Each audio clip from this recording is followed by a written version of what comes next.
Design এবং নির্মাণের সাথে জড়িত সকল সহকর্মীকে স্বাগত।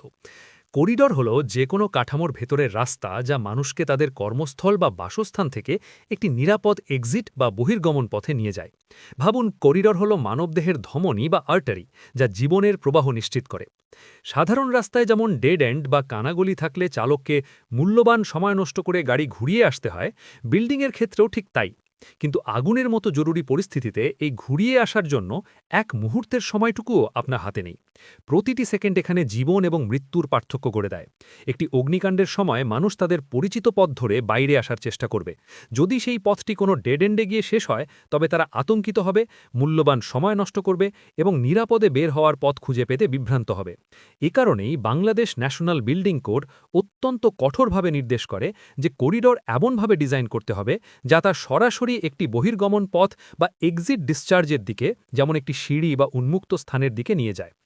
করিডোরে ডেড এন্ড ট্রাভেল বা কানাগলির দূরত্ব অবশ্যই ন্যূনতম রাখতে হবে।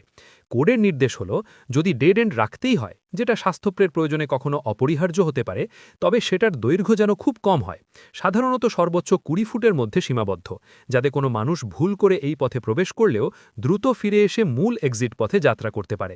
এর চেয়ে দীর্ঘ কানাগলি মূলত একটি ফাঁদ, যা জরুরি পরিস্থিতিতে ভিড় এবং হতাহতের কারণ হতে পারে। আপনারা যারা নির্মাণের গুণগত মান এবং নিরাপত্তা নিশ্চিতকরণের দায়িত্বে আছেন, তাদের জন্য করিডোরের নকশা যাচাই করা একটি গুরুত্বপূর্ণ কাজ। একজন আর্কিটেক্ট যখন ভবনের ফ্লোর প্ল্যান তৈরি করেন, তখন একজন নিরাপত্তা বা ফায়ার সেফটি ইঞ্জিনিয়ার হিসেবে আপনার প্রধান দায়িত্ব হল করিডোরগুলো পুঙ্খানুপুঙ্খভাবে চেক করা। আপনাকে নিশ্চিত করতে হবে যে করিডোর অহেতুক দৈর্ঘ্য পরিহার, কোনো করিডোর অহেতুক বা অযৌক্তিকভাবে লম্বা হয়ে কোথাও শেষ হয়ে গেছে কিনা, বিশেষ করে একটি করিডোর থেকে বহির্গমন দরজা পর্যন্ত ভ্রমণের দূরত্ব যেন কোডে নির্দিষ্ট সর্বোচ্চ সীমা অতিক্রম না করে। কানাগলির পর্যবেক্ষণ, যদি দেখেন একটি করিডোর ৩০-৪০ ফুটের বেশি লম্বা, যা অধিকাংশ করেই অনুমোদিত নয়, এবং এর শেষে কোনো এক্সিট বা সিঁড়ি নেই, তখনই আপনাকে কঠোরভাবে আপত্তি জানাতে হবে। এটি শুধুমাত্র একটি নকশার ত্রুটি নয়, এটি একটি সুস্পষ্ট কোড ভায়োলেশন এবং জীবন রক্ষার ক্ষেত্রে একটি গুরুতর ঝুঁকি।